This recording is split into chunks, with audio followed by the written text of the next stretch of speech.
دی به رهنمایي ورکړي په دې باندې الله پاک من هغه چاته اتبع رضوان الله چې تابعداري کوي د رضا د الله ګرځي رضا د الله پسې لټي رضا د الله اتبع رضوان الله چې تابعداري کوي د رضا د الله نو الله پاک رهنمایي ورکړي دغه څه سړی ته خیوتا سوته خی سبل السلام یهدی به الله سبل السلام هغه سره لګي مخور کوي الله پاک د سلامتی لارو غاړي ته چاله اتباع رضوانه چې ګرځي د الله رضا پسې الله پاک په لارو کې تاسو ګوري سره چته تاسو ګوري د پلان کې شی ګورم په دې غاړه شاه ده کې ده نو چې کوم سره د الله رضا ګوري الله پاک په لارو کې په دې لار روان شي دې په غلار روان شي نو دې د تیرونه د مصیبتونو نوځي ويخرجهم او باسي دوی لرا من الظلمات الى تیرونه رڼا ته باذنه په توفیق خپل الله طرفنا اذن په مختلف معنی راځي کله په معنا توفیقي لکه داسې ده ويهديهم او مخور کی دی لا هدایت رهنمایي ور کی دیتا الى صراط مستقيم لاري نیغه لقد كفر الذين فتاخذا كافر شوی دی او خلق چې وایي دي اغوي چې بشک الله چې دین انده عیسی ابن مریم دی علی کتاب چې دا عقیده چې عیسی علیه السلام دا الله انسان په شکل کې راغلی بیا او دا چې دا عقیده چې دا الله زوی نو بالله او دا چې دا عقیده چې دا الله پاک د خدای کې درې مې سره ثالث صلات نو چې کوم خلک وایي چې عیسی علیه السلام دا الله زوی الله دا کافر دی قل وتوایا فمن يملك من الله شيئا سوک با اختیار ولري د بچ کېدلو د بچ کولو من الله د الله ناشئ د شي ان اراده يهلك المسيح ابن مريم کچری اراده وکي چې يهلك د زمانه خدا حالات او چونکه د انبیاء کرامو د شان سره الله پاک کو ارشا ته ویل شي حق لري لکه موږ د انبیاء کرامو د شان سره با هغه الفاظ باندې خلق ودو چې د هغه د احترام هغه ورته ملحوظي او هغه په فروتي نو يهلك په معنا د مړ کېدلو په معنا د وفات کېدلو ان اراده ان يهلك کچره اراده وکي الله پاک ان يهلك چې وفات کی عیسی ابن مریم نو معنی څوک بچکولی شي نه څنګه خدای شي و امه یا مرداغه کاغذ وفات کوم خپل زوی نه بچکولی شي چې دا ته خدای وایي ومن او هغه څوک کله وفات کوم په دغه دي چې په دې ځمکه کې دي جميعا ټول ولله ملک السماوات و الله له حکومت د اسمانونو د ځمکو او هغه څه چې په من د دوړو کې دي يخلق ما يشاء اوس که تاسو وایي چې عیسی علیه السلام پلار نو دې ځکه خدای الله یا خو زما خو خنه چې زه څوک په کوم ترتیب پیدا کوم څنګه پیدا کوم ماته پیدا کوم نو تاسو به وایي چې بس دا معبود دا معبودی غني يخلق پیدا کوي الله پاک ما یشاء هغه چې غواړي الله په هر څه قدرت لري وقالت اليهود والنصارى نحن ابناء الله واحباؤه يهوديان او عیسایان دې په فخر سره په دې خبره باندې لغو او دي چې کيو خمونګ یو کله الله محبوبان یو او الله ته نږدې خمونګ یو نو ګور الله پاک دا یو قانون دی چې کوم خلک نیکان خلک دي نغی پس گناه ذخیره کوي نه معاف کوي وته وخت او هغه وخت په وخت توبه وباسي هغه په دې خوشفهمه کې نه چې ګنې زمونږ ته الله سره نه وای هغه ځان لار وخت یریږي اولئک الذین يدعون يبتغون الى ربهم الوسيله ايهم اقرب ويرجون رحمته ويخافون عذابه دغه نیکان خلق الله دا ځان د ما د عذاب نه سخیریږي او هغه په دې فهم کې او په دې مغالطه کې نه ځان مبتلا کوي چې زمونږ ته الله سره وي او کوم خلک په دغه کې سوچ کې راغلي نه خو سم خلک نشو چې خلک چې هغه د ډېر خجامه اغوستي او خدان شو کوي او کوي به ګناونه تاسو ته کې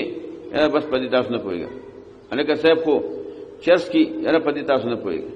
پیر به الکه صاحب کو ګیره خړی او پیر به رورا نو پدې تاسو نه پېدې پټه ګیره ده ناغي ګیره زیړو غاړې ته نو چړه غاړې تړلې شي نه پښتانه پړې زنګلي زنګلي پړ راشي نو سپه خلاص شو خبره کنه نو داسې ډېر کارونه دي چې لکه دا صاحب دا په دې تاسو نه پوهېږئ، نو هغوی ته پسې هغوی په دې غلط فهمۍ کې پراته دي چې ځکه نه موږ د الله بندیان یو او موږ ته الله څه نه وایي. دا ډېره غټه دوکه ده چې څوک پکې راشي الله نه بچ کړي. نو اوس نیکانو خلقو ته خدای پاک ګناهونه نه ذخیره کوي او له معاف کوي، او بدانو خلقو ته چې خلق خاص کر په دغه موارده کې پراته دي هغوی ته خدای ګناهونه ذخیره شوي دي او ذخیره کوي نو راګیرېږي پې. نو کومو یهودیانو چې د دې دعوه کوله چې مونږ بس کوي خو مونږ یو د الله بندیان یو او الله ته نږدې، نو الله وایي چې ستاسو پسې خو زه دا ستاسو ګناهونه ذخیره کوم، دا ګیروم به نیکان خلک خو زه ګیروم نه. نو قل ورته ووایه نو وقالت الیهودو وی با یهودیانو او عیسایانو نحنو انصار الله چې مونږه نحنو ابناء الله چې مونږ زامن د الله یو. دا زامن د الله په دې خیال چې یعنې ډېر زیات الله ته نږدې یو. اهلی کتاب په اصطلاح کې به ابناء الله استعمالېده د اولیاء الله دپاره اکثر مفسرین وایي واحباؤه او مونږ دوستان یو. د هغه ورته ووایه فلم یعذبکم پس ولې سزا درکړي تاسو ته په سبب د ګناهونو ستاسو. نو داسې مه وایه چې مونږ د الله دوستان او بندیان یو،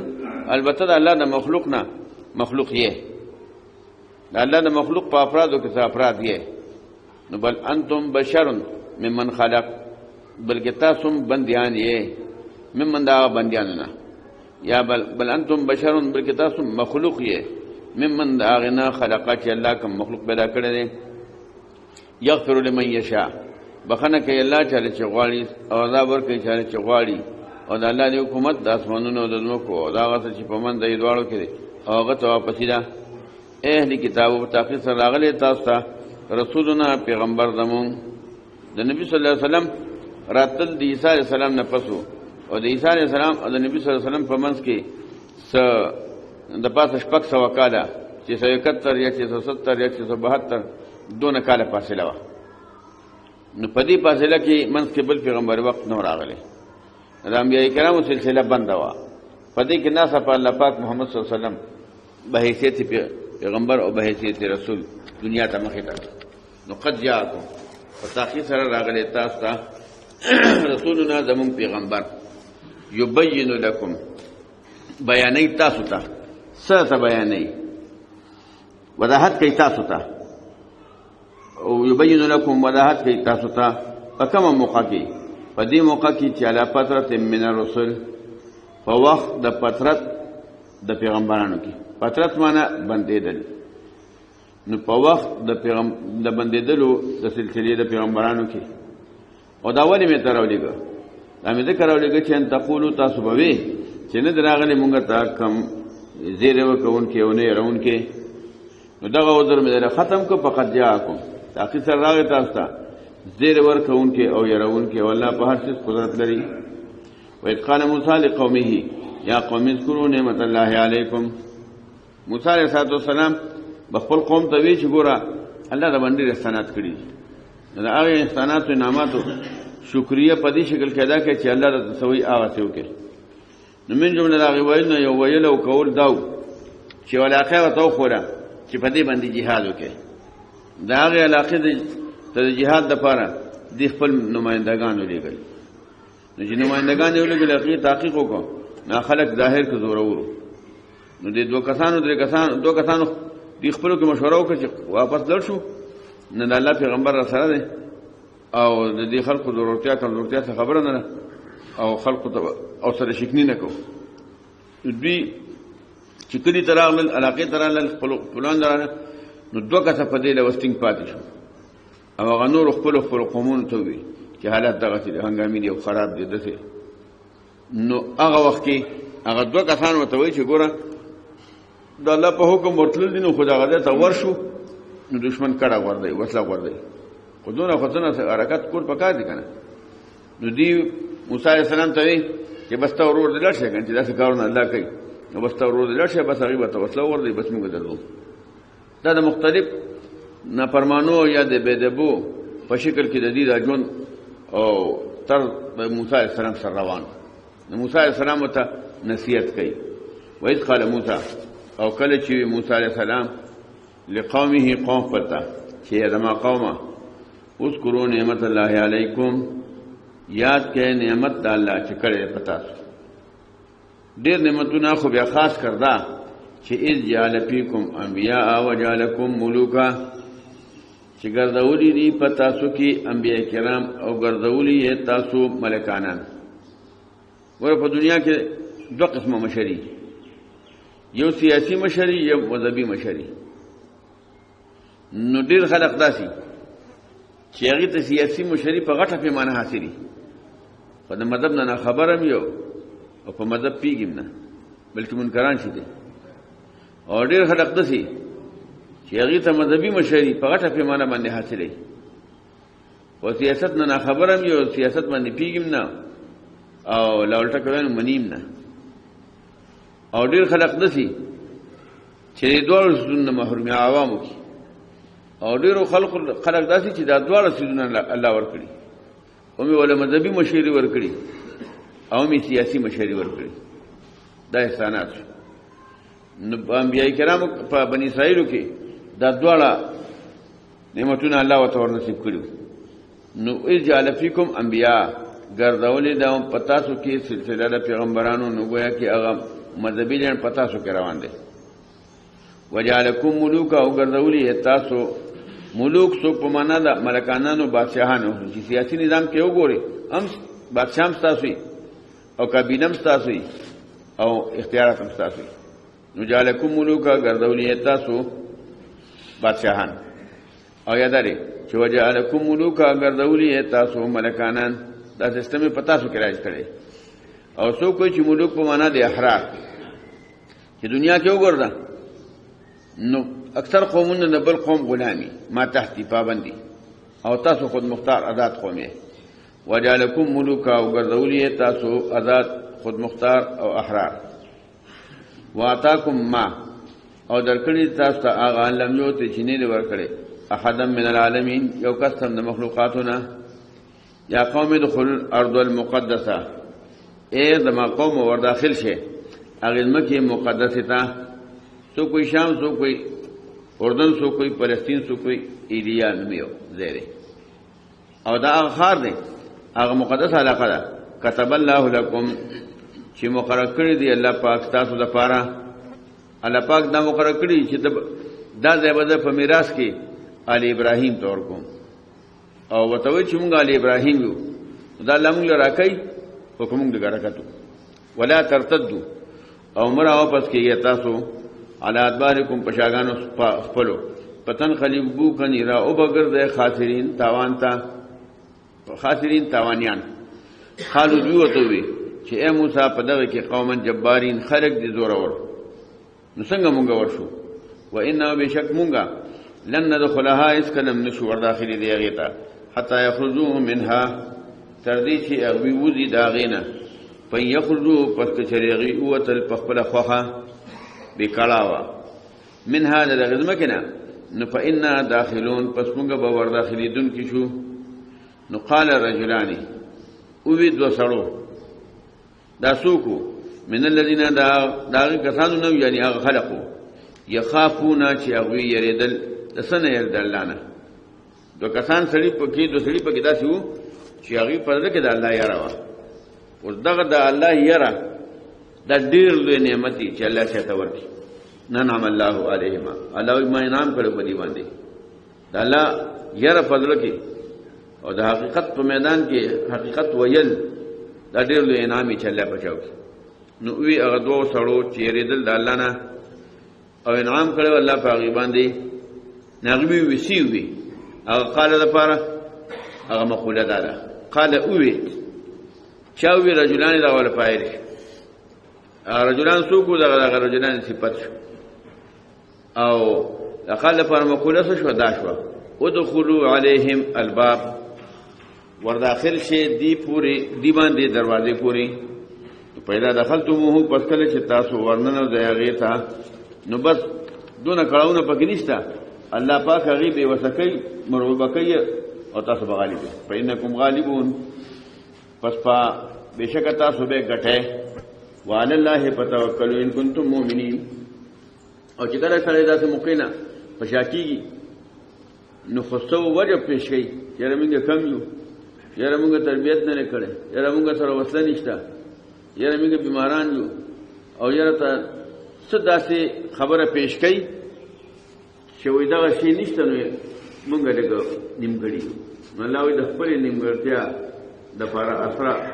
موسی علیه السلام ورته وایي د خپلې نیمګړتیا دپاره اسره الله وګرځوئ. وعلى الله فتوکلوا، او په الله باندې دې پس توکل وکړي. وعلى الله فتوکلوا، په الله باندې پس توکل وکړئ. ان کنتم مؤمنین، کچې تاسو مؤمنان یې، یا ان تعلیلیا ان کنتم مؤمنین، ځکه چې تاسو مؤمنان یې. قالو دوی ورته وایي چې اے موسی انا لن ندخلها، بشک مونږ نشو داخله دې ته ابدا همیشه، مادامو ترکمې چې دی دایمي فيها پدې کې دغه علاقه کې دوی نه مونږ نه ورو. نو کتر ته چې دروازې پورې ورشي هغه به ځای پرېږدي، نو نه هغه له اوس ځای پرېږدي به روان دون ناراضي. او کته خامخا چې کارونه الله کوي او په الله توکل پکار دی. نو چې په الله څوک توکل کوي بیا خو یو کس شرک ته یو شي ته ورور دی ورشي کنه. نو فذهب انت وربك فقاتلا انا ها هنا قاعدون. فذهب لارشا انت تو وربك او ربستا، رب نه مراد پدې ده کې مشرور دي اکثر علماء وي، او څوک کوئی چې د غرب یادې چې ته تاسو د الله امداد دی مستو الله ورشي. اوس خبره د کفر او د نه کفر د ګناه نه ګناه په خپل دی، اوس کوئی دا مراد دی. اسو کوئی چې نه مراد دې رب هغه مجازي معنی کې مشرتا د کور مالک ته د علاقې اختیارمند ته دې رب وایي. نو دې کې ته مراد دې مشرور. فذهب انت وربك، لا شت او استعرب یعنی استام شرور. فقاتلا پر دوړو جنگيږي. انها هنا قائدون، بشک مونږه بدلت الناس. موسی علیه السلام پوه شو چې د جهاد په معاملې کې ناراستی دا د یو غټ عذاب او د غضب لار کولاوي دي. نو څه په دې کې په دې عذاب راځي خو زم پکې ما نو اسنه چې د دې د ګناونو دا غراغلی عذاب په لپیټ کې دم راشم چې بل الله فرمایي وتقوا فتنه لا تصيبن الذين ظلموا منكم خاصه. هغه عذاب نو وېریږي چې به یوان ظالمان ته نه چې بیا په کې د ګناه راګي. ټیک چې به ګناو د پارغه د ډېر درجو د ډېر ثوابونو سبب شي په دنیا کې په کې راګي شي کنه. موسی علیہ السلام سره یې راښوا. موسی علیہ السلام د رب نه غواړي. قال وی رب دې ماربا انی لا املک، بشک زه خو اختیار نه لرم، وس نه لرم، الا نفسي مگر د خپل ځان واخی او ضرور. نو کما او د مارور ته حکم یې ورزو او کنا عذاب راځي نو ففرق بیننا و بین القوم الفاسقین، پس فرق وساته پمن زمونږه او د قوم ظالمانو کې د قوم فاسقانو کې. قال فإنها محرمة عليهم 40 سنة، عذاب نه راځي نه راولم، والبته دې له سزا دا ورکوم چې دې سلويخ کاله د نظر بن کوم. سلويخ کاله بدی په دې علاقه کې پراتی بس چیرې دې نه کیږي پرې چې پکې داړي شي. نو فإنها قال الله پاک ته فرمایي فإنها پس بشکه دغه علاقه چې دا کوم مازی د لپاره مقرره کړی ده دا محرمه علیهم، حرام کړی شوی وي په دې باندې، ممنوع وي 40 سنه سلويخ کاله یتیهونه دی بسر سرګردانه ګرځي په ارض په دې علاقه کې په دې ځمکه کې. نو بیا په خپکیږي نه کله چې کوم قوم عذاب راشي بیا په خپکان نه لري پکار. الله بار بار موږ ته تعلیم راکړي دا ذهن را لګوي. کله چې کوم قوم عذاب نه راغلي که هر څونه مجرمان او ګناګاری دا هغه د لپاره خیرخواهی نصیحت منډه هغه خپکېدل چې دا عذاب نه بچي. دا د هر مسلمان فرض دی چې د بچکولو کوشش وکړي. خپکیږي چې دا خلک اذان نه پوهې جوړ کړي دي نه پوهې دي چې احساس نشته خو ورکیږي. نو په دغه شکل کې په خفقان